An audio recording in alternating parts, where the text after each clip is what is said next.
Good morning, everyone. Let us good morning. So yesterday we were discussing about the immune system, right? And that we had learned that there are different levels of defense mechanism. So immune system is a system of body which provides us the defense mechanism, right? With its defense mechanism involving sometimes the different cells, or sometimes some material, some compounds, some proteins. Ultimately, the aim is to protect our body, right? Protect our body from the foreign invasion.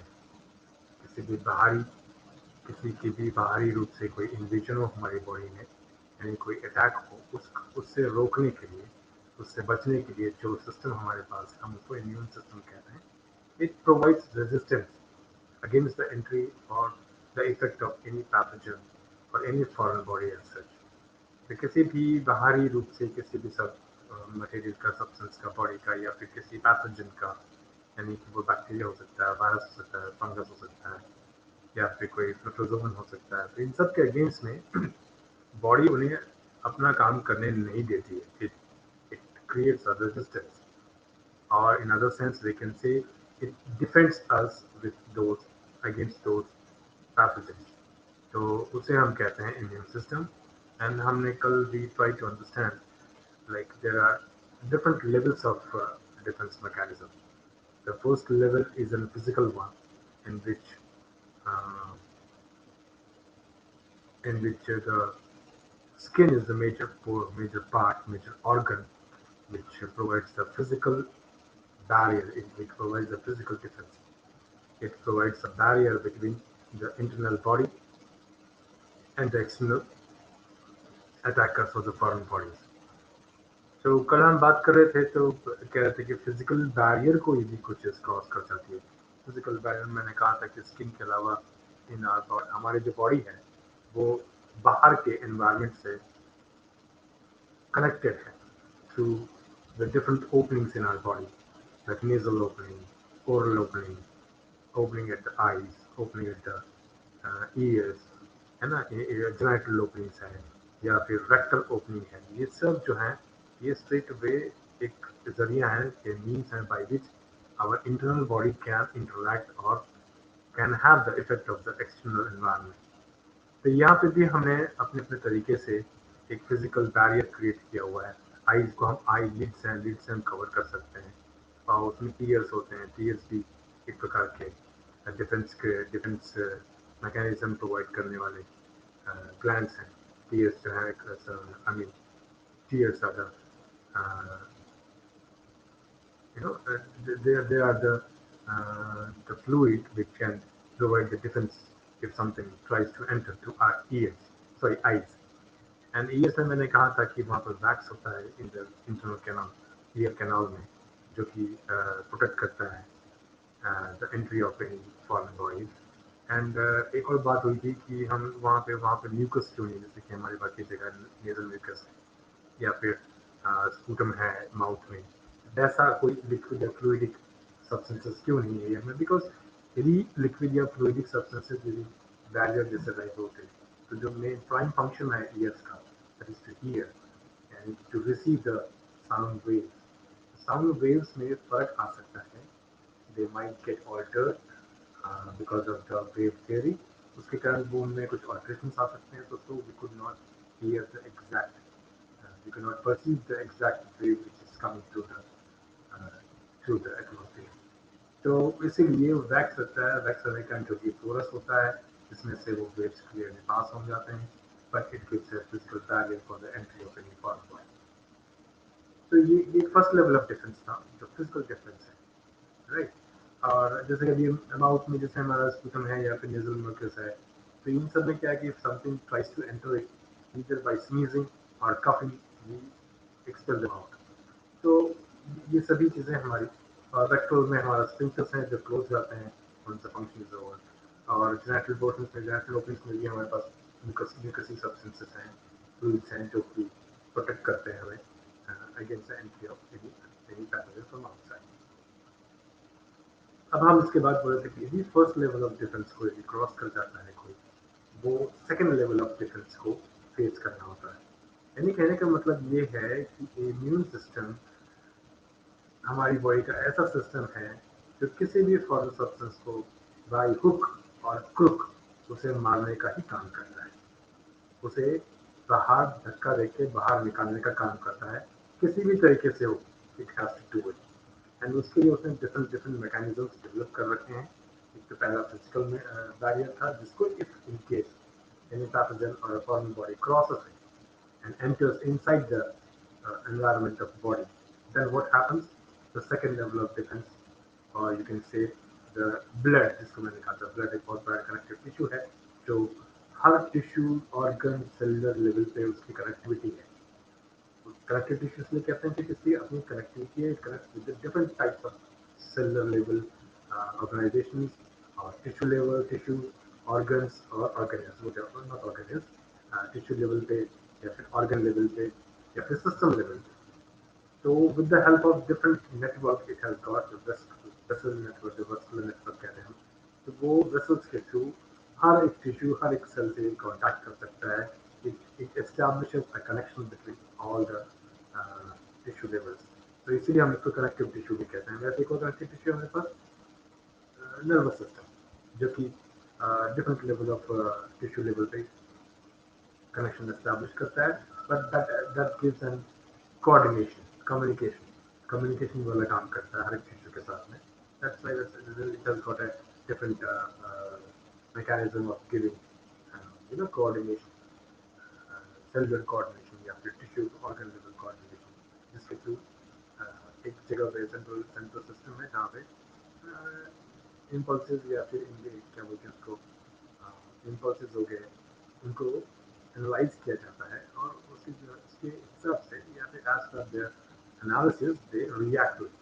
तो action reaction या फिर reflex action या फिर proper hormonal या फिर कहना चाहिए humoral या फिर एंडोक्राइन के थ्रू एक्सोक्राइन के थ्रू दे कम्युनिकेट।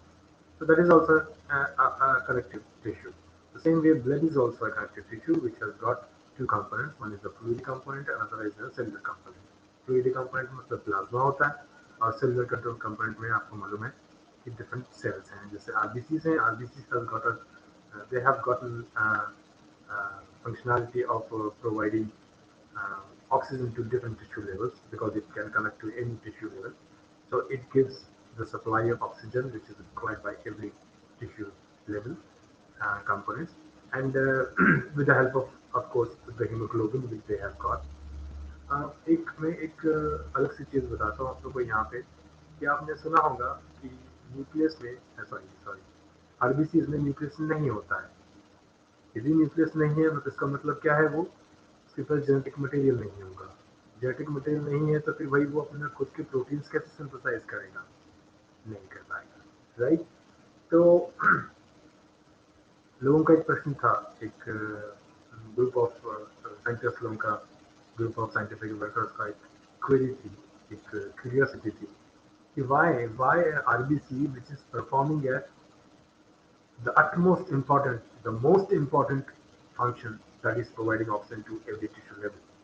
हर जगह ऑक्सीजन कैरी करके सप्लाई करते हैं, ऐसे कंपोनेंट को हमने न्यूक्लियस क्यों नहीं दिया, न्यूक्लियस क्यों नहीं दिया। और न्यूक्लियस सीधे सी बात है, न्यूक्लियस है तो न्यूक्लियस मटेरियल है, मतलब वो अपने रिक्वायर्ड प्रोटीन्स को वो सिंथेसाइज कर सकता था, लेकिन हमने नहीं दिया है, नेचर ने उसे वैसे अडाप्ट नहीं किया है। Why can anybody tell me कि ऐसा क्यों है कि आरबीसीज में न्यूक्लियस है ही नहीं? कोई कुछ बताएगा? गेस करो।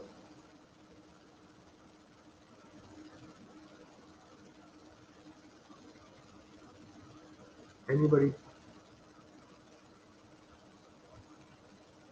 Any guess, any wild guess, any wrong guess, whatever it may be, but कुछ गेस कर सकते कि आरबीसीज को न्यूक्लियस क्यों नहीं दिया गया, क्या रीजन हो सकता है?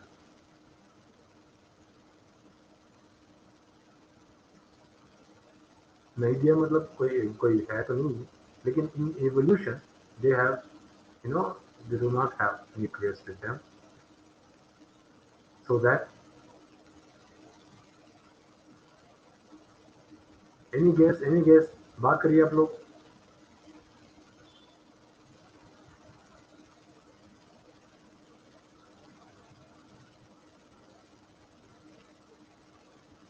आप लोग हैं कि छोड़ के चले गए या सो गए?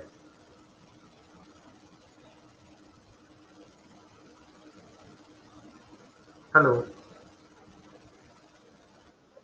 आवाज आ रही है मेरी ना? हाँ, तो मैं वही पूछ रहा था कि कुछ गेस कर सकते हो आप क्यों न्यूक्लियस नहीं दिया गया आरबीसी में, या फिर क्यों ऐसे इवोल्यूशन पाथ में ऐसा हुआ कि उसमें न्यूक्लियस नहीं है? यस, एक रीजन है। वेरी गुड, एक रीजन है। देखा, हम गेस करते हैं तो कभी कभी सही भी निकलते हैं। हीमोग्लोबिन की वजह से नहीं, हीमोग्लोबिन एक कारण है। बिकॉज एक सेल के अंदर एक न्यूक्लियस एक मेजर पोर्शन घेर लेता है ना? तो मेजर पोर्शन घेर लिया मतलब एक स्पेस ऑक्यूपाई हो जाएंगे। तो सीधी सी बात है, जब हमें ऑक्सीजन कैरी करना है उसके लिए हमारे पास हीमोग्लोबिन होना चाहिए सफिशिएंटली। जितने ज्यादा हीमोग्लोबिन उस सेल में रहेगा उतनी ज्यादा ऑक्सीजन वो कैरी कर सकता है। तो उस रीजन से उन्होंने अंदर की स्पेस को वेकेट रखा या खाली रखा ताकि ज्यादा से ज्यादा हीमोग्लोबिन उसमें अकोमोडेट हो सके। और वो क्योंकि एक इम्पोर्टेंट काम कैरी कर रहा है तो उसे एक और चीज से उन्होंने रोक रखा है। यदि मान लीजिए एक नॉर्मल सा सेल है, नॉर्मल से सेल में न्यूक्लियस है, उसके पास अपना प्रोटीन सिंथेसिस होगा, यानी कि वो बहुत सारी चीजें आदान प्रदान करेगा, है ना? यदि प्रोटीन बनाएगा तो प्रोटीन या तो वो सेल खुद यूज करेगा या फिर प्रोटीन को वो सेल के बाहर यूज करने के लिए भेजेगा। तो इसमें क्या होता है कि सेल का कम्युनिकेशन शुरू रहता है विद द सेल के एक्स्ट्रा सेलुलर एनवायरनमेंट से उसका कम्युनिकेशन शुरू रहता है। लेकिन हमारी बॉडी इन इवोल्यूशन उन्होंने ये सोचा कि देखिए, जो इम्पोर्टेंट काम है हर एक सेल को ऑक्सीजन पहुंचाना, यदि वो सेल बाकी सब लोगों से इंटरेक्ट करता रहेगा, अपने बाहर के सेल के बाहर के एनवायरनमेंट से भी इंटरेक्ट करेगा, तो देयर इज अ पॉसिबिलिटी कि कोई चीज उसके अंदर भी चली जाए। उसके अंदर भी चली जाए तो फिर क्या होगा? देयर इज अ पॉसिबिलिटी कि वो भी किसी तरीके से इफेक्ट होना शुरू हो जाए, या तो इन्फेक्ट हो जाए, या फिर उस पर कोई अलग टॉक्सिक इफेक्ट आ जाए, या फिर कहे कि वो किसी तरह से मतलब उसके फंक्शनैलिटी में माल फंक्शनिंग हो जाए, या फंक्शन ढंग से कंप्लीट नहीं कर पाए। फंक्शन तो मेन है उसे ऑक्सीजन कैरी करना है। तो ये एक रीजन था कि इन एवोल्यूशन उन्होंने सोचा कि ऐसे सेल्स बनाओ जिसमें न्यूक्लियस ना रहे, मैक्सिमम हीमोग्लोबिन का कंटेंट रहे, जो कि मैक्सिमम ऑक्सीजन कैरी कर पाए, लेकिन साथ ही साथ उसका एक्स्ट्रा सेलुलर इंटरेक्शन कम हो जाएगा। तो सीधी सी बात है कि उसमें इन्फेक्शन, उसमें माल फंक्शनिंग के चांसेस भी कम हो जाएंगे। लेकिन ऐसे सेल्स को हम कब तक जिंदा रखेंगे, है ना? क्योंकि जब तक वो अपने लिए कुछ नहीं करता, अपने अपने जिंदा रहने के लिए काम नहीं करेगा, तो देयर इज अ चांस कि वो पॉसिबल नहीं है कि वो लाइफ लॉन्ग आपको सपोर्ट करे। तो ऐसा है कि जो थोड़ी बहुत स्पेस जो बचती है वहां पे हमारे आरबीसी के पास, हमारे आरबीसी के पास वो सभी एमआरएनए रहते हैं, जिस एमआरएनए से वो प्रोटीन उसको अपने लिए जरूरत पड़ती है, जो उसे सेल को अपने फंक्शंस कैरी करने के जितने भी एंजाइम्स या फिर प्रोटीन्स की जरूरत पड़ती है, वो सब प्रोटीन्स बनाने के लिए एमआरएनए जरूर रहता है। यानी कि न्यूक्लियस नहीं है लेकिन न्यूक्लियस से डीएनए नहीं है, लेकिन डीएनए से जो एमआरएनए जो उनके प्रोटीन्स की जरूरत है, जो इनसाइड लगते हैं, वो सब प्रोटीन्स, जैसे कि हमारा ब्लड ग्रुपिंग है, ब्लड ग्रुप के लिए क्या है कि वो एक है ना, सॉरी ग्रुपिंग, ये क्या बोलते हैं इसको, आर एच पॉजिटिव नेगेटिव, वो एक प्रोटीन है जो कि सबसे सरफेस पे रहता है। तो ऐसे सब चीजों के लिए उसके पास सफिशिएंट एमआरएनए रहता है। तो वो एमआरएनए से वो अपने काम के प्रोटीन्स का सिंथेसिस जरूर कर सकता है। लेकिन वो एमआरएनए इतना सारा नहीं सकते, कि इतना सारा नहीं रख सकते कि वो पूरे हमारे 60 या 100 साल तक वो काम करता रहे, तब तो इतना बड़ा सेल हो जाएगा। तो इसीलिए हर आरबीसी कुछ दिनों बाद मर जाता है। जो जो स्टॉक है, the stock of mRNA which could provide the proteins inside with its own synthetic synthesis method, और वो सिर्फ 120 दिन तक ही सफिशिएंट रहता है। इसलिए हमारे आरबीसी 120 दिन बाद मर जाते हैं और नए सेल्स बनते हैं। अब ये भी है कि सपोज हमने उसको एक्स्ट्रा सेलुलर कम्युनिकेशन से रोक जरूर दिया है, लेकिन उसके पास हमने एक स्टॉक दे दिया है कि कुछ समय तक वो अपना काम निभा सके। इसीलिए हमारे सेल में एक ऐसी मतलब हमने इवोल्यूशन में अपने आप को ऐसा इवॉल्व किया है कि हम वो सेल्स कंटिन्यूसली बनाते रहते हैं। इसलिए हमारे पास आरबीसी जो है हर दिन बनते रहते हैं, हर दिन नए आरबीसी ऐड होते रहते हैं। और वो हमारे जो बोन मैरो में जो स्टेम सेल्स हैं, जो कि ये सेल्स बनाते हैं, वो कंटिन्यूसली एक्टिव रहते हैं। इसलिए जो सेलुलर डिवीजन वाला जो पोर्शन है, वो हमारे बोन मैरो में भी काफ़ी पाया जाता है ना, जनरेशन जिसको बोलते हैं, जनरेट करना। लेकिन रीजनरेशन नहीं बोलेंगे हम, क्योंकि यहाँ पे स्टेम सेल्स होते हैं, स्टेम सेल्स के थ्रू नए आरबीसी कंटिन्यूसली बनते रहते हैं। अच्छा, आपको एक और चीज़ मालूम होगी, एक स्टेम सेल नहीं मालूम है तो सुनिए। एक स्टेम सेल, सपोज एक सेल है, वो दो में कन्वर्ट बन जाता है, एक सेल से दो सेल बन जाता है। तो क्या होता है कि हाफ हाफ बांट लेते हैं वो, और दोनों अपने आप को ग्रो करते हैं बाद में। सेल साइकिल के फेज में आपको मालूम है कि ग्रोथ फेज भी आती है। लेकिन एक स्टेम सेल एक नॉर्मल सेल से डिफरेंट इसलिए है कि जब भी एक स्टेम सेल को किसी एक सेल फॉर्म को बनाना होता है, जिसको हम बोलते हैं डिटर्मिनेशन या फिर डिफ्रेंसिएशन। जैसे एक सेल जब आरबीसी बनना होता है उसे, या फिर एक स्टेम सेल को डब्ल्यूबीसी बनना होता है, तो वो यूजुअली वो सेल, मान लीजिए एक डब्ल्यूबीसी बन जाएगा, तो क्या होगा, वो सेल का नंबर कम हो जाएगा। सपोज 10 स्टेम सेल्स थे, उसमें से 2 सेल या 4 सेल डब्ल्यूबीसी बना ले गए, तो बचते 6 सेल। इसका मतलब एक समय ऐसा आएगा जब हमारे पास स्टेम सेल्स खत्म हो जाएंगे।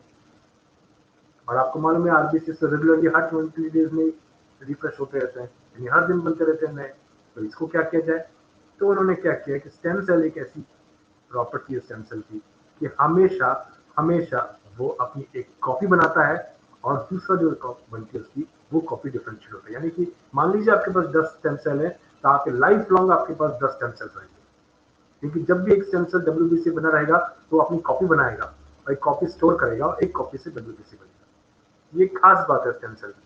लेकिन नॉर्मल सेल की खास बात ये नहीं, नॉर्मल सेल डिफरेंशिएट होना तो डिफरेंशिएट हो जाएगा और उसका अपना काम करने लगेगा। We will exhaust with the normal cells, but in stem cells we would never get exhausted with the stem cells, because वो हमेशा अपने एक रेप्लिका बनाते हैं, एक कॉपी बनाते हैं, एंड कॉपी को यूज करते हैं फर्दर काम के लिए। ठीक है, तो अब ये जो हम बात कर रहे थे कि सेकंड लेवल ऑफ डिफेंस में हमारे ब्लड एक आता है, ब्लड एक मेजर रोल प्ले करता है। अब आप उसमें डिफरेंट टाइप के सेल्स जो हैं वो आप जानते हैं, ग्रैनुलोसाइट्स हैं, अग्रैनुलोसाइट्स हैं। ग्रैनुलोसाइट्स मतलब जिनके अंदर ग्रैन्युलर ग्रैन्यूल्स नजर आते हैं, और अग्रैनुलोसाइट्स में जिसमें ग्रैन्यूल्स नहीं है, उनका साइटोप्लाज्म क्लियर दिखता है। तो आपको मालूम है कि लिम्फोसाइट्स और मोनोसाइट्स जो हैं वो अग्रैनुलोसाइट्स हैं। बाकी जितने हैं, जो न्यूट्रोफिल्स हैं, ईओसिनोफिल्स हैं, बेसोफिल्स हैं, है ना, ये सब जो हैं ग्रैनुलोसाइट्स हैं, जिनमें ग्रैन्यूल्स होते हैं। अब लेकिन शायद हमने ये भी पढ़ा है कि आप ये भी जानते हैं कि न्यूट्रोफिल्स जो है, न्यूट्रोफिल्स में ना ही एसिडिक है ना ही बेसिक, लेकिन क्या होता है उनमें जो है न्यूक्लियस जो है मल्टी लोब रहता है, मल्टी लोब न्यूक्लियस रहता है। वैसे ईओसिनोफिल होता है, ईओसिनोफिल में 2 लोब्स रहते हैं न्यूक्लियस के, यानी न्यूक्लियस लोब नजर आता है। मल्टी लोब रहा तो हम न्यूट्रोफिल्स के अंदर काउंट करते हैं, ईओसिनोफिल्स में सिर्फ 2 ही लोब रहते हैं, 3-4 लोब्स रहते हैं न्यूट्रोफिल्स में। और वैसे बेसोफिल्स हैं, बेसोफिल सिंगल न्यूक्लिक वो है। लेकिन ये सब अपना अपना एक फंक्शनैलिटी कैरी करते हैं, यानी कि इनका काम है कि जैसे कि न्यूट्रोफिल्स है, न्यूट्रोफिल्स यूजुअली किसी एनकल्प कर लेगा और उसको तोड़ के कंपोनेंट्स में, छोटे छोटे कंपोनेंट्स में, प्रोटीन है तो प्रोटीन को तोड़ तोड़ के अमीनो एसिड्स में कन्वर्ट कर लेगा, या फिर कोई दूसरा लिपिड्स है तो लिपिड्स को ब्रेक डाउन करके वो छोटे छोटे लिपिड मॉलिक्यूल्स बना के रख देगा। इन समहाउ वो जो बाहर से जो इन्वेड हुआ है, कोई बाहर से सब्सटेंस फॉरेन बॉडी आई है, उसे वो एनगल्फ करके फैगोसाइटोसिस जिसको हम कहते हैं, तो फैगोसाइटोसिस पिनोसाइटोसिस के हिसाब से वो हमें एक डिफेंस प्रोवाइड कर सकता है। If suppose physical barrier cross करके कोई चीज अंदर आई, तो उनको रैंडमली, ये कोई मतलब खास ये नहीं कि भैया मैं तो सिर्फ टाइफॉइड वाला जो बैक्टीरिया आएगा उसी को ही खाऊंगा, ऐसा नहीं। कोई भी चीज which ever it is foreign, उसको वो एंगल्फ कर लेते हैं और खा लेते हैं, या उसको लाइस कर लेते हैं, तोड़ लेते हैं, इसलिए उनके पास लाइसोसोमल एंजाइम्स होते हैं। ठीक है, एनीवेज, तो वैसे ही ईओसिनोफिल्स का भी अपना एक रोल है। ईओसिनोफिल्स का अपना एक रोल है कि वो यूजुअली परसेंटेज में कम है, वो बेसोफिल्स बहुत ही कम है। तो वो कैसे होते हैं कि ईओसिनोफिल्स यूजुअली कहाँ पे हमने सुना होगा, ईओसिनोफिल्स का नंबर बढ़ जाता है तो वो लोग कंटिन्यूसली खाना सीखते रहते हैं, मतलब हमेशा सर्दी हो जाती है तो बोलते हैं ईओसिनोफिलिया हो गया। ईओसिनोफिलिया मतलब ईओसिनोफिल के नंबर बढ़ जाते हैं, वो शायद 3-1% रहता है, 3 से 5%, तो वो बहुत ज़्यादा हो जाते हैं। ज़्यादा होने के कारण क्या होता है कि वो थोड़े सेंसिटिव हो जाते हैं हर चीज़ को रिएक्ट करने के लिए। तो ये कुछ सेल्स हैं जो सेल फॉर्म्स हैं ब्लड में, जो किसी न किसी तरीके से हमें प्रोटेक्शन देते हैं, मेजरली फैगोसाइटोसिस, बट लेकिन ये स्पेसिफिक नहीं है, कुछ भी बाहर का दिखा उसको एनगल्फ कर लेना। जैसे मोनोसाइट्स हैं और लिम्फोसाइट्स हैं या फाइगोसाइट्स हैं, तो ये सब यूजुअली इनका काम ये है कि कुछ भी नया दिखता है उसको एनगल्फ कर लेना, उसको तोड़ लेना, राइट, और ताकि उसका काम खत्म हो जाए। अब इसी सेकेंड लेवल ऑफ डिफेंस में एक चीज और आती है। सपोज करो कि एक ऐसा पैथोजन आया, वो इनसे भी बच रहा है। किन से? हमारे सेलुलर पोर्शन से भी बच रहा है।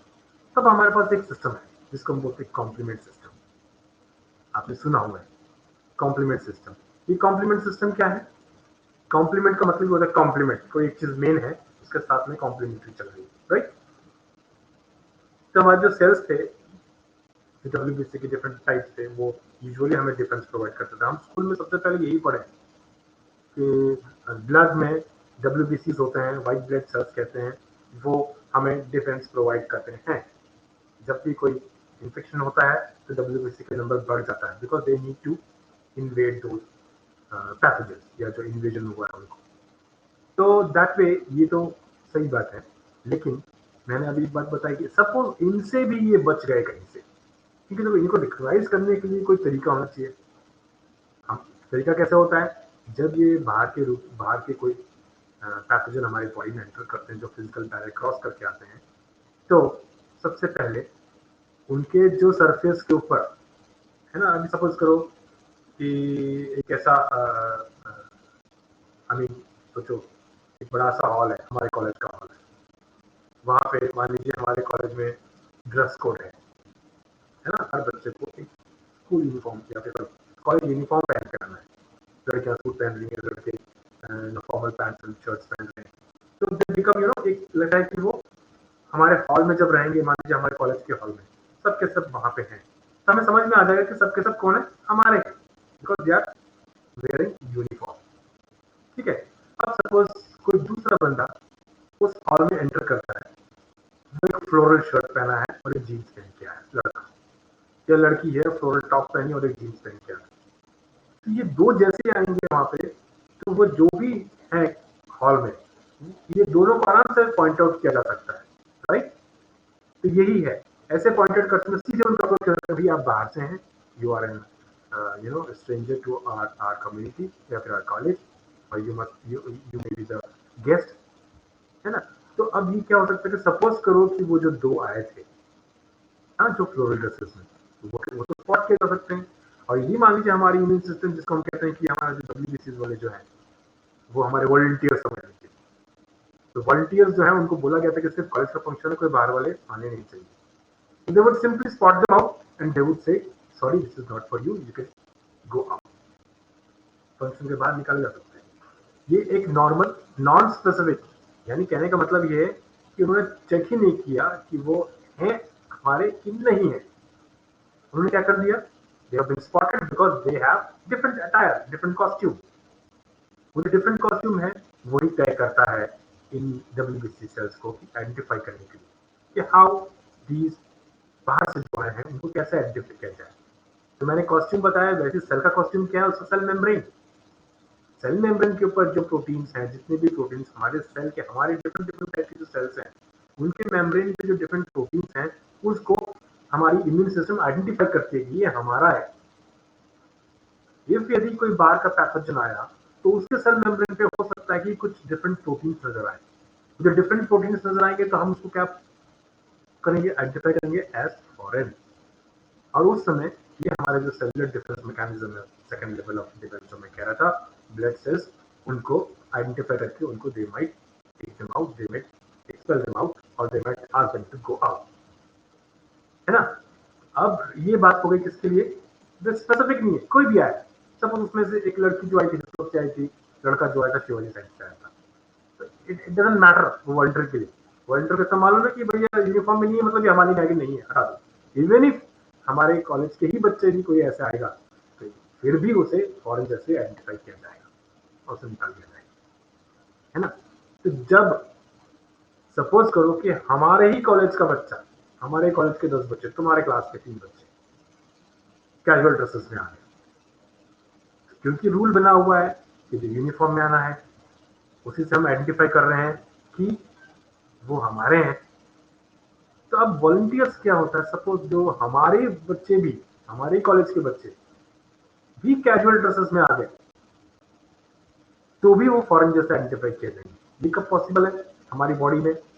कई बार क्या होता है कि जब ये फॉरेन बॉडीज आई थी तो उनके जो सरफेस पे जो डिफरेंट टाइप के प्रोटीन मॉलिक्यूल्स थे, एनगल्फिंग के टाइम पे या उनको खाते वक्त कभी कभी क्या होता है कि वो प्रोटीन मॉलिक्यूल्स रह जाते हैं ब्लड में यहाँ। तो ब्लड में यहाँ वहां जाके मान लीजिए उसके सर पे एपिथेलियम में किसी सेल के ऊपर चिपक गए। एपिथेलियम मतलब जिस वेसल में ब्लड फ्लो कर रहा है उसके इनर लाइनिंग में, इनर लाइनिंग में मान लीजिए वो प्रोटीन अटक गया, चिपक गया कहीं पे।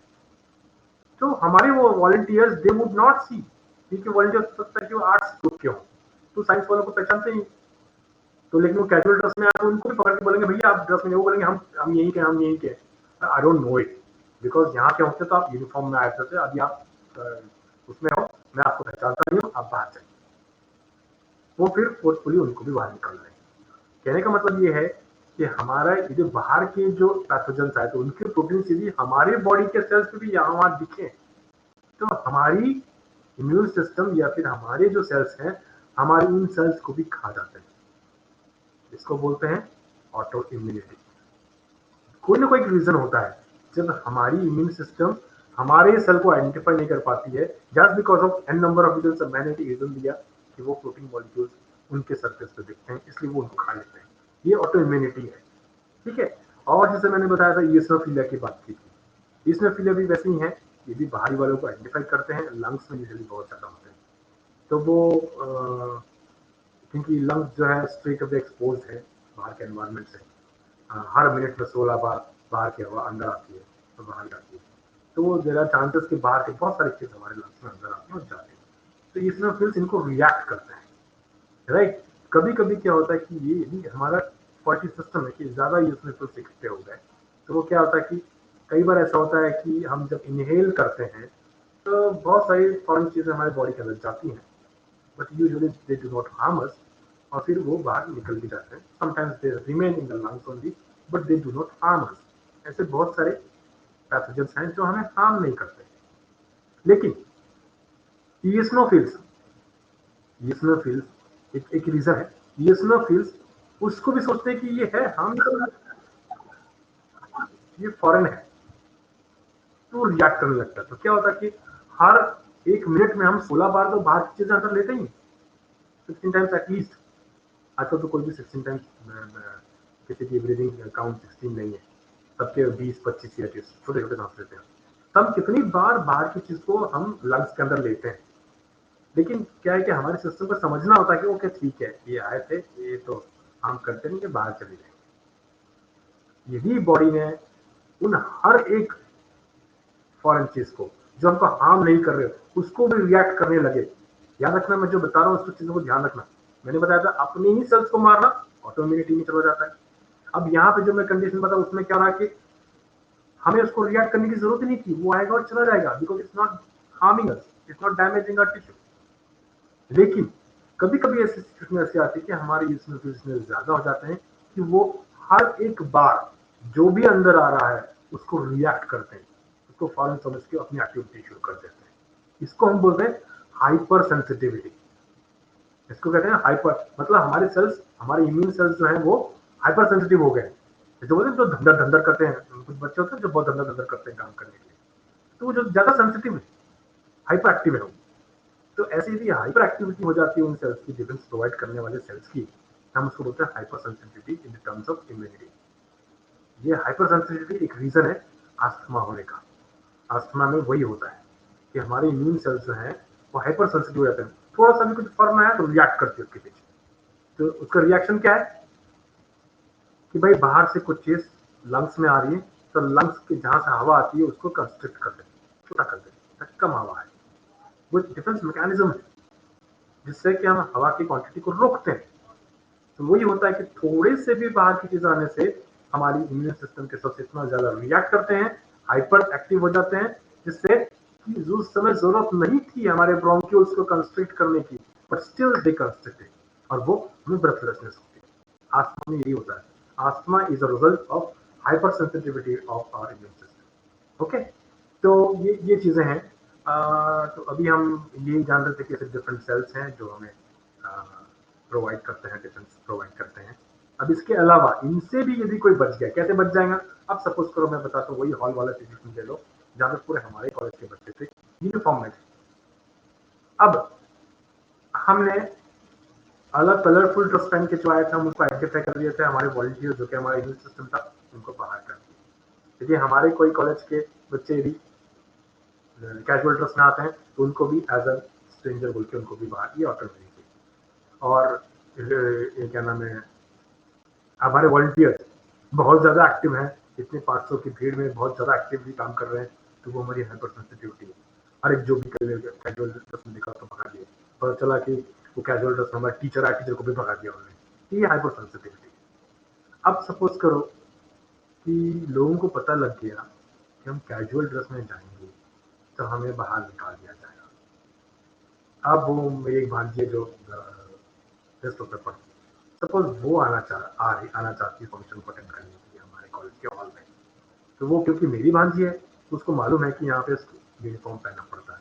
यूनिफॉर्म में यूजुअली जो मेन है ऊपर शर्ट है या टॉप है जो लाइट ब्लू कलर का है, सबने लाइट ब्लू करके शर्ट पहनी हुई है, या फिर लड़की ने टॉप पहना हुआ है। तो मेरी भांजी ने सोचा कि चलो, मेरे को तो अंकल ने बताया है कि यहाँ पे यूनिफॉर्म है और वो सिर्फ कॉलेज वालों के लिए फंक्शन है, लेकिन वो जो वहाँ डांस कर रही है, मेरी एक फ्रेंड है जो डांस करने वाली इस फंक्शन में, उसको मुझे देखने जाना है। तो वो क्या करेगी, वो इंटेलिजेंटली लाइट ब्लू कलर का ही टॉप पहन के, भले नीचे कुछ भी रहे, जीन्स पहन ले कुछ और पहन ले, लेकिन लाइट ब्लू का टॉप पहन के वो हॉल में आ जाएंगे, तो हमारे वॉलंटियर्स उसको आइडेंटिफाई नहीं कर पाएंगे। राइट, हमारे वॉलंटियर्स सोचेंगे ठीक है, उसने लोअर में फॉर्मल पैंट, लड़की लड़का होगा तो फॉर्मल पैंट नहीं पहना, लड़की होंगी तो मान लीजिए सलवार सूट नहीं पहना, लेकिन उसने लाइट कलर का जो भी टॉप पहना है और नीचे मतलब जो भी है डिफरेंट होने के बावजूद भी, बट लेकिन जब भीड़ में जब आइडेंटिफाई किया जा रहा है तो बोलेंगे ये भी एक लाइट ब्लू कलर की टॉप पहन के आइए, ये हमारे कॉलेज की, तो वो स्केप हो जाएंगी उनकी नजर से। तो ऐसा पैथोजन हमारे साथ करता है। सेम ड्रेस पहन क्या मतलब, पैथोजेंस क्या करते हैं, हमारे अपने सेल मेम्ब्रेन के ऊपर ऐसे प्रोटीन्स रखते हैं जो हमारे सेल के मेम्ब्रेन के ऊपर रहते हैं। समझ में? वो डिसीव करते हैं, हमें धोखा देते हैं। जैसे मैंने अभी एग्जांपल दिया कि मेरी भांजी ने धोखा दिया उन वॉलंटियर्स को जो इम्यूनिटी संभाल, जो वॉलंटियर्स जो संभाल रहे थे भीड़ को। तो that way sometimes what happens, ये इनको आइडेंटिफाई कैसे किया जाए? तो इनको आइडेंटिफाई कैसे किया जाए मतलब ये इनको आने दिया जाता है। हमारे सेकंड लेवल ऑफ डिफेंस के सेल्स जो डब्ल्यूबीसी सेल्स है वो आइडेंटिफाई नहीं कर पा रहे, वॉलंटियर्स आइडेंटिफाई नहीं कर पा रहे। लेकिन जब ये घूमते रहेंगे यहाँ, तो हमारे, मैंने अभी बताया था ना, जब इनसे भी बच जाते तो हमारे पास कॉम्प्लीमेंट्री सिस्टम है, इसके उसको सपोर्ट करने वाला सिस्टम है। तो वो सपोर्ट करने सिस्टम जो है वो सिंपल एक एक छोटा सा कोई सेल या कोई कोई ऐसा नहीं है, वो एक ग्रुप ऑफ मॉलिक्यूल्स है जिसको हम बोलते हैं 20 डिफरेंट मॉलिक्यूल्स का एक सेट है जो कॉम्प्लीमेंट्री सिस्टम का मैकेनिज्म प्रोवाइड करता है। 20 मॉलिक्यूल्स है अलग अलग टाइप के। तो ये 20 मॉलिक्यूल्स एक कॉम्प्लीमेंट्री सिस्टम है। तो ये क्या करते हैं कि ये ढूंढते रहते हैं, यानी कि अब जैसे कि सपोज करो कि एक फॉरेन पैथोजन आया जिसने थोड़े बहुत प्रोटीन्स हमारे हमारे से मिलते जुलते प्रोटीन्स अपने सरफेस पे भी रखा, तो हमारे जो सेल्स हैं उनको आइडेंटिफाई नहीं कर पाते। लेकिन उनके पास उनके खुद के भी प्रोटीन मॉलिक्यूल्स तो है ना, जैसे कि मेरी भांजी आई थी वो जीन्स पहन के आई थी, वो किसी ने ध्यान नहीं दिया, उसको ध्यान देने के लिए मॉलिक्यूल्स कर रहे हैं।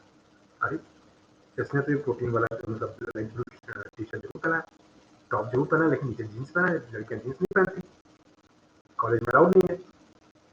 इसको बारीकी से देखने वाले ये मॉलिक्यूल्स है कॉम्प्लीमेंट सिस्टम। ये क्या करते हैं, ये टैगिंग करते हैं, कंफर्म नहीं है ना भी तो टैग करते हैं। टैग करते हैं मतलब अब मैं उसको अपने कॉलेज का एग्जाम्पल चलेगा उसके हिसाब से बताता हूँ कि वो क्या करते हैं कि अरे ये जीन्स पहनी हुई है, तो फिर कुछ अलग से जो कुछ लोग हैं जो अपार्ट फ्रॉम वॉलंटियर जैसे कि टीचर्स फिर इनके पास जाते हैं, अच्छा बेटा, आप कॉलेज में कौन सी क्लास में पढ़ते हो?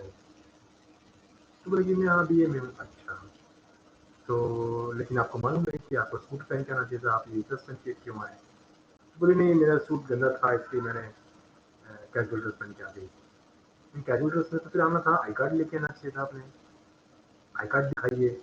तो वो बताएंगे मैं आई कार्ड भूल गई, हाँ मैं कैजुअली आई थी तो मैं सोची कि आई कार्ड की क्या जरूरत है। नाव क्या होता है, ठीक है ठीक। अब इतने सारे प्रश्न करना, हमें जब उसको ड्रिल, हमारी टीचिंग कम्युनिटी जब उसको ड्रिल करना चालू करेंगे तो दे वुड आइडेंटिफाई, अरे नहीं ये गड़बड़ है ना। तो गड़बड़ है तो फिर वॉलंटियर्स को बता देंगे देखो ये गड़बड़ है, यहाँ पे जो लड़की है वो टीचर कम्युनिटी उनको बता देंगे ये लड़की गड़बड़ है, ये अपने कॉलेज की लड़की नहीं, आई कार्ड दिखाइए। फिर वो वॉलंटियर्स के पास पहुंचाएंगे, भाई आप आई कार्ड दिखाइए, आई कार्ड नहीं है तो देखिए सबने आई कार्ड पहना हुआ। तो यानी कि जो स्केप करने की कोशिश कर रहा था उनको भी बड़े अच्छे तरीके से एक दूसरा सेट ऑफ मॉलिक्यूल्स है जो उनको आइडेंटिफाई करने की कोशिश करता है। अब वो कॉम्प्लीमेंट सिस्टम कैसे आइडेंटिफाई करता है देखो, वो जो सेल था, जो पैथोजन था जिसने हमको डिसीव किया, कुछ प्रोटीन मॉलिक्यूल्स हमारे जैसे रखा उसने ताकि हमारे जो WBC मॉलिक्यूल सेल्स हैं उसको आइडेंटिफाई ना कर पाए। तब क्या हुआ, एक जो कॉम्प्लीमेंट सिस्टम है वो भी यहाँ वहाँ घूमता रहता है, उसके लिए 20 मॉलिक्यूल्स है जो ब्लड में घूमते रहेंगे। उसमें एक एक मॉलिक्यूल इसका नाम है फ्लैग करने वाला मॉलिक्यूल, CLQRS बोलते हैं उसको। एक मॉलिक्यूल है कॉम्प्लीमेंट, C मतलब कॉम्प्लीमेंट, कॉम्प्लीमेंट नाम से इसको C1 C2 C3 C4 C5 ऐसे बहुत सारे 10 तक है, ठीक है। तो ऐसे अलग अलग नाम ना देते हुए इनको कॉम्प्लीमेंट 1 कॉम्प्लीमेंट 2 कॉम्प्लीमेंट 3 ऐसे नाम दिए हुए हैं। कुछ कुछ के अलग अलग नाम है, पॉस्फायरिन है, बी प्रोटीन है, पी प्रोटीन है, अलग अलग नाम भी दिए हैं। तो ये सब 20 मॉलिक्यूल्स में से एक मॉलिक्यूल ऐसा होता है जिसका काम ये रहता है, अच्छा ठीक है सिमिलर तो दिख रहा है लेकिन इसके सरफेस पे कुछ और भी प्रोटीन नजर आ रहा है, तो वो क्या करता है उसको जाके बाइंड कर देता है। तो लेकिन उसने अभी तक तो वो बच रहा है, हर WBC से बच जा रहा है क्योंकि उसके पास हमारे सेलुलर प्रोटीन्स भी हैं, हमारे खुद के प्रोटीन्स उसके पास सरफेस में हैं। लेकिन apart from that they have got their own proteins also. वो प्रोटीन्स को ये पकड़ लेता है, पकड़ लेना मतलब फ्लैगिंग होती है। ऐसा एक सेल को, एक पैथोजन को यदि अलग अलग है 20 से लेकर 150 ये जो मॉलिक्यूल्स हैं उसको पकड़ लेंगे, यानी एक सेल के ऊपर करीब करीब 50 वो फ्लैगिंग मॉलिक्यूल्स चिपक जाएंगे उसको। तो उसको समझ में आएगा जब वॉलंटियर जो हमारा जो WBC सेल्स थे जो फैगोसाइटोसिस करते थे उनको समझ जाएगा कि अरे ये तो कुछ है जिसके ऊपर इतने सारे हमारे फ्लैग मॉलिक्यूल्स लग गए। लेकिन फ्लैग मॉलिक्यूल्स को आइडेंटिफाई करने का काम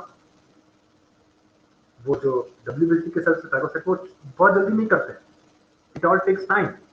फ्लैगिंग होती है, फ्लैगिंग जैसी होती है कम से कम 20 फ्लैगिंग हो गई उसके ऊपर, तो दूसरा मॉलिक्यूल देखता है अरे 20 मेरे साथ की जो 20 मॉलिक्यूल्स है ना, उसमें दूसरा मॉलिक्यूल बोलता है अरे पहला वाला मॉलिक्यूल जाके इसको चिपके जा रहा है, तो वो भी जाकर इसको चिपकता है। फिर उसके बाद ऐसे यूजुअली देखा गया C4 एक है इनिशिएट होता है, C5 से इनिशिएट होता है, जैसे 2 टाइप के इनिशिएशन है कॉम्प्लीमेंट सिस्टम में। तो वो जो फ्लैगिंग को देख के फट से C4 जाके चिपक जाता है, फिर C1 चिपकेगा, फिर C2 चिपकेगा, ऐसा एक कैस्केड है, एक सीक्वेंस है, वो सीक्वेंस इनिशिएट हो जाता है। यानी कि उस मॉलिक्यूल को जिसने हमें रिसीव किया था उसको फ्लैगिंग हो गई, फ्लैगिंग के कारण लाइन से इसके जो C1 C2 C3 C4 C5 ये जुड़ने लगते हैं। और उसके बाद एक ही जगह पे, जैसे एक जगह पे उसने प्रोटीन के सबसे मेम्ब्रेन पे एक प्रोटीन को पकड़ लिया फ्लैग मॉलिक्यूल ने, उसको दूसरा मॉलिक्यूल अटैच हुआ, फिर तीसरा अटैच हुआ। फिर ऐसे होते होते होते एक समय ऐसा आता 7 और 8 तक अटैच करने के बाद एक ऐसा मॉलिक्यूल उनको लगता है जो 9 नंबर का और 10 नंबर का है। वो उसका मॉलिक्यूल स्ट्रक्चर ऐसा है कि वो सरफेस के ऊपर, सपोज करिए मेरा हाथ ये सरफेस है और मेरा ये रिंग जो है सपोज करिए वहां पे फ्लाइंग हुई है, इसके ऊपर लाइन से बड़े मॉलिक्यूल लग रहे हैं। जब 9th मॉलिक्यूल को लगता है तो उसका स्ट्रक्चर ऐसा है, पोकिंग स्ट्रक्चर है, वो ऐसे ये इसको जब अटैच होगा तो ये सब पोक करेगा। तो ये जो 6 7 8 मॉलिक्यूल लगते हैं तो वो उसको अंदर पोक करते जाते हैं। तो कैसा होता है, एक टाइम आएगा जब ये पूरे मेम्ब्रेन को छेद कर देगा। छेद जैसे ही करेगा उसके बाद क्या होगा कि 9 के मल्टीपल मॉलिक्यूल्स फट फट फट फट लग जाते हैं सर। तो छेद जैसे ही हुआ, छेद को बरकरार रखने के लिए चारों तरफ ऐसे, छेद को वैसे रखने के लिए चारों तरफ लाइन से 9 लग जाएंगे, छेद को वापस बंद ना होने देने के लिए। दैट वे अब क्या छेद को बढ़ अब ये 9 और 9 और 9 लगता जाएगा तो छेद क्या छोटा छोटा ये बड़ा बड़ा बड़ा होता जाएगा सर, ऐसा बड़ा छेद बन जाएगा, बड़ा छेद बन जाएगा विद हेल्प ऑफ वो जो 9 मॉलिक्यूल है 10 मॉलिक्यूल है। तो वो उनसे क्या छेद बड़ा होता जाएगा। सीधी सी बात है, किसी पैथोजन पे आप मेम्ब्रेन पे छेद कर दोगे तो मेम्ब्रेन का कंटेंट जो है, उसके अंदर का सेलुलर कंटेंट जो है वो बाहर आ जाएगा। बाहर जैसे ही आया साइकोसाइट्स को समझ में आ जाता है, ओके जो कंटेंट का कचरा है, जो डेब्री है, उसको खाना है। फटाफट साइकोसाइट्स वहां आ जाते हैं, फटफट फटफट जो बाहर निकल के खा लेते हैं। तो दिस वे कॉम्प्लीमेंट सिस्टम उन डिसीविंग मॉलिक्यूल्स, डिसीविंग पैथोजेंस को मारने में मदद करता है। अब ये कॉम्प्लीमेंट सिस्टम में दो टाइप के हैं, एक क्लासिकल कॉम्प्लीमेंट सिस्टम है, एक ऑल्टरनेटिव कॉम्प्लीमेंट सिस्टम है, एक एमबीएल कॉम्प्लीमेंट्री सिस्टम है। वो एमबीएल मतलब वो क्या है, मैनोज बेस्ड कॉम्प्लीमेंट सिस्टम है। मैनोज मॉलिक्यूल्स में इन्वॉल्व रहता है, लेसिथिन्स उसमें इन्वॉल्व रहते हैं। तो ये ऐसे अलग अलग टाइप के कॉम्प्लीमेंट सिस्टम्स हमारी बॉडी में इवॉल्व कर रखा है, ठीक है। तो यानी कि जो सेल से बच रहे थे उनको भी आइडेंटिफाई किया जाता है, उनको मार दिया जाता है, उनको तोड़ दिया जाता है और उसमें से न्यूक्लियर कंटेंट को बाहर निकाल दिया जाता है, सो दैट फिर हमारा पैथोसाइट्स जब उनको खा लेते हैं। अब ये जो जितने सेल्स थे, जो सेकेंड लेवल ऑफ डिफेंस कह रहा था, ये सेल्स तो हमारी बोन मैरो बना रही है, राइट। और वो कॉम्प्लीमेंट सिस्टम में, यानी कि उसके ब्लड में वो जो कॉम्प्लीमेंट सिस्टम के 20 मॉलिक्यूल्स हैं, वो भी हमारी बॉडी में पहले से हैं, राइट। तो ये जो सेल्स हैं और वो जो कॉम्प्लीमेंट सिस्टम के मॉलिक्यूल्स हैं, ये सब हमारी बॉडी पहले से ही लेके आती है, यानी हम बाय बर्थ इनको लेके आते हैं। ये डब्ल्यूबीसी बनना, आरबीसी बनना, क्या बच्चा होता है तो बच्चे को खून नहीं रहता, उसमें खून रहता है ना, क्या उसके पास डब्ल्यूबीसी नहीं रहते हैं? रहते हैं। तो ये जो जितने भी सेलुलर पोर्शंस हैं, जो neutrophils, basophils, sorry eosinophils, basophils, monocytes, lymphocytes, जितने ये सब के सब जो है, इनके बनने की प्रक्रिया, इनके काम करने की प्रक्रिया, इनके काम करने का कोड सब जेनेटिक्स में कोडेड है। और वो कॉम्प्लीमेंट सिस्टम के मॉलिक्यूल्स मतलब वो बन के तैयार होकर हमारे ब्लड में रह रहे हैं, यानी ये सब चीजें हम इनहेरिट करते हैं या फिर हम लेके आते हैं जब हम एज अ यंग वन हम इस दुनिया में आते हैं। इसीलिए हम कहते हैं इसको इननेट इम्यूनिटी। इननेट इम्यूनिटी मतलब ये जितने सेल्स हैं ये प्रोवाइड करते हैं, और कॉम्प्लीमेंट सिस्टम जो है वो प्रोवाइड करता है। ये इननेट मतलब इन मतलब वही इन समझ रहे हो आप, नेट मतलब नेटल, नेटल मतलब बर्थ, बाई बर्थ हम जिनको लेके आते हैं वो सब इननेट इम्यूनिटी कहलाती है। तो मैंने इननेट इम्यूनिटी में आपको पूरे ब्लड के डिसीज हैं, उसके बाद आपके कॉम्प्लीमेंट सिस्टम। इसके अलावा हमारे पास मास्ट सेल्स हैं। यदि आपने मास्ट सेल के बारे में सुना है तो बताएगा मास्ट सेल क्या है?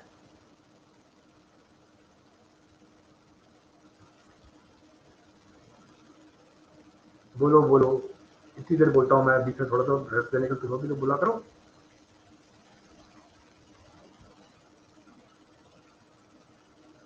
Hello,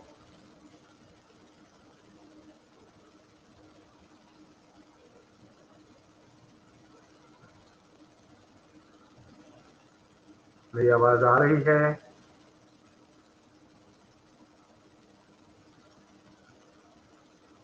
hello,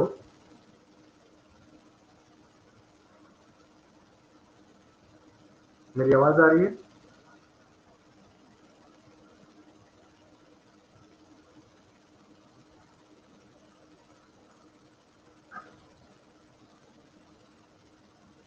hello everyone, can you hear me?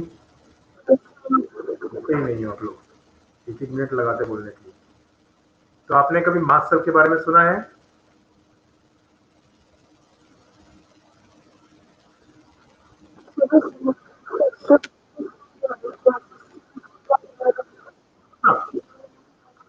Good good.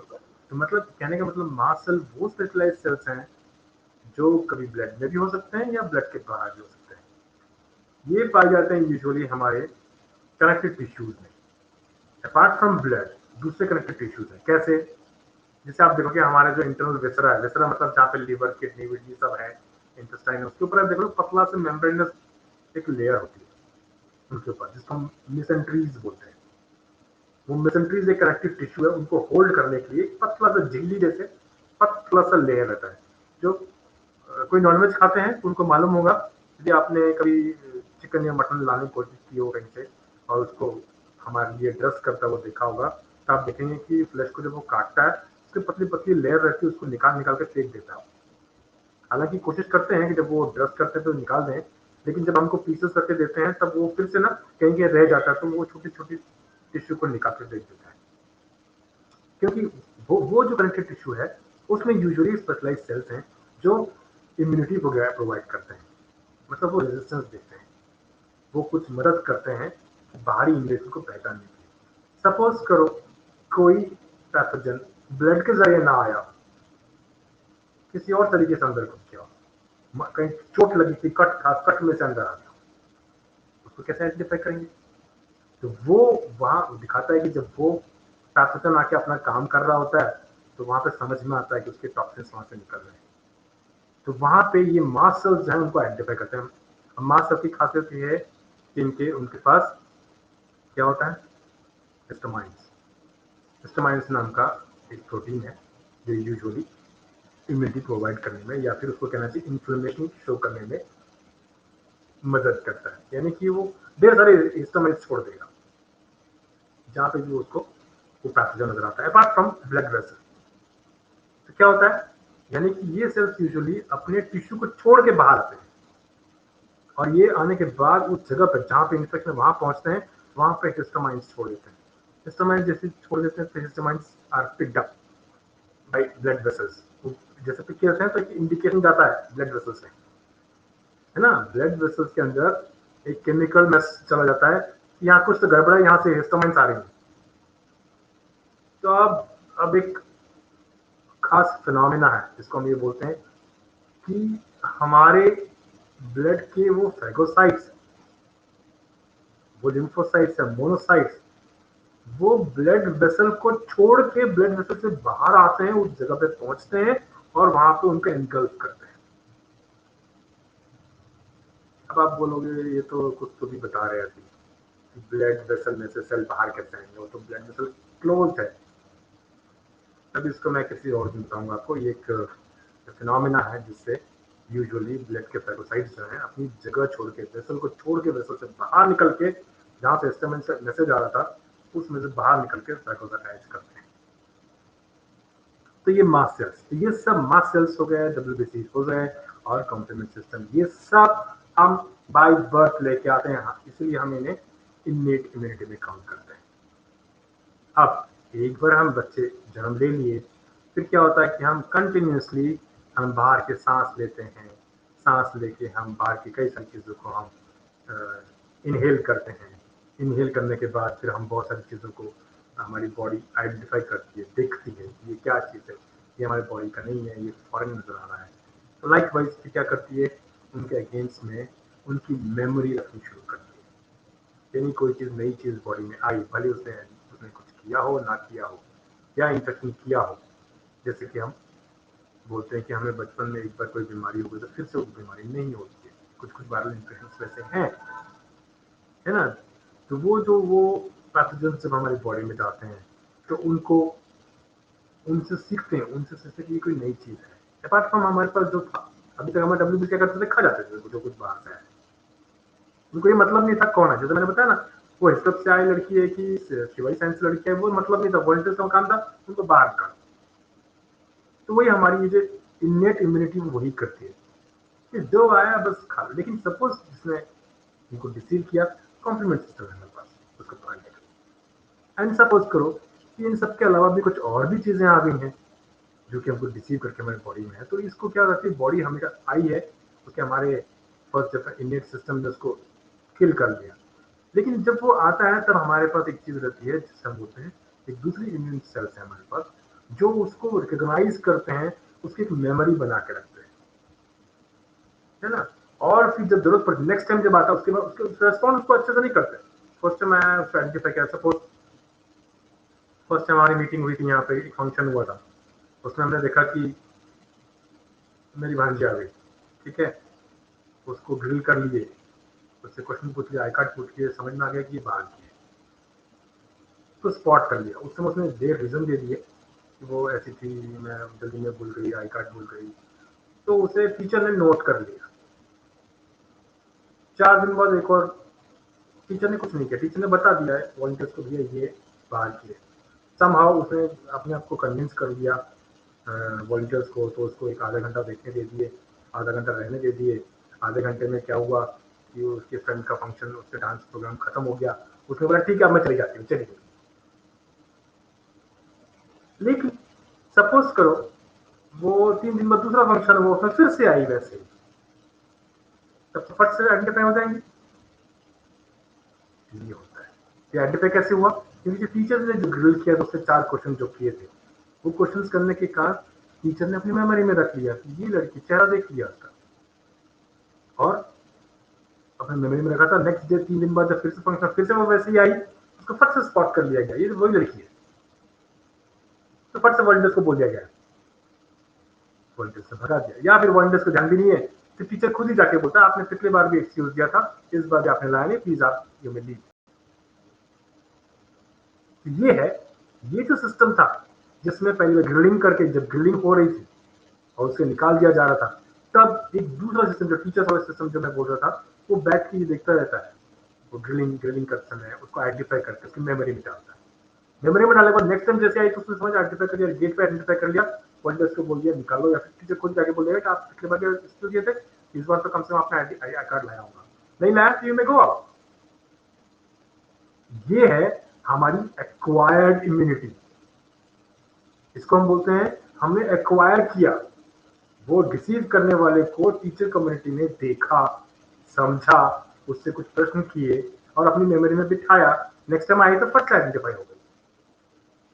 तो ये जो चीजें हैं इसको हम बोलते हैं हमने ये मेमोरी एक्वायर की, हमने इस मेमोरी के अगेंस्ट में कैसे उससे रेस्पॉन्ड करना है वो भी हमने तैयारी की, समझ लिया।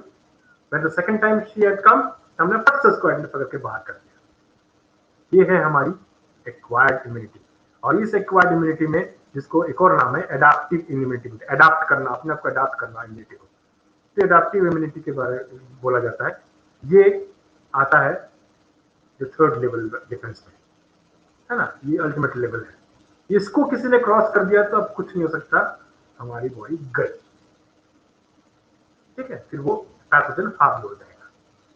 तो जो एडाप्टिव इम्यूनिटी या फिर कहना चाहिए एक्वायर्ड इम्यूनिटी जिसको कहते हैं, वो उसमें भी कुछ सेल्स इन्वॉल्व है जिसको हम बोलते हैं टी सेल्स और बी सेल्स, टी सेल्स और बी सेल्स, टी लिम्फोसाइट्स और बी लिम्फोसाइट्स। और टी लिम्फोसाइट जो है उसमें भी कुछ टाइप्स हैं, जो CD4 टाइप के है, CD8 टाइप का उसमें मॉलिक्यूल्स लगे हैं। CD मतलब क्लस्टर, CD जैसे मैं कॉम्प्लीमेंट C1 C2 C3 कहा था, तो कॉम्प्लीमेंट मॉलिक्यूल 1 कॉम्प्लीमेंट मॉलिक्यूल 2, वैसे CD होता है।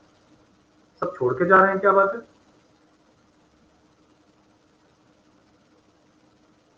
जाने दीजिए। तो अब क्या है कि वैसे ही हम जब दूसरे मॉलिक्यूल्स की बात कर रहे हैं, जैसे मैं अभी टी लिम्फोसाइट्स के बारे में बात कर रहा था, उसके साथ जो मॉलिक्यूल्स एसोसिएटेड रहते हैं वो यूजुअली CD1 CD2 ऐसे नाम देते हैं। पहले जिस साइंटिस्ट ने भी उस चीज को खोजा था उसने अपना एक नाम दे दिया था। मैंने खोजा तो मैंने सुरेश उज्जैन नाम दे दिया। हाँ, वो अपनी रिया मते है क्या क्लास में, मान लिया रिया ने खोजा तो रिया जन नाम दे दिया उसको, ऐसे कुछ तो भी नाम देते हैं।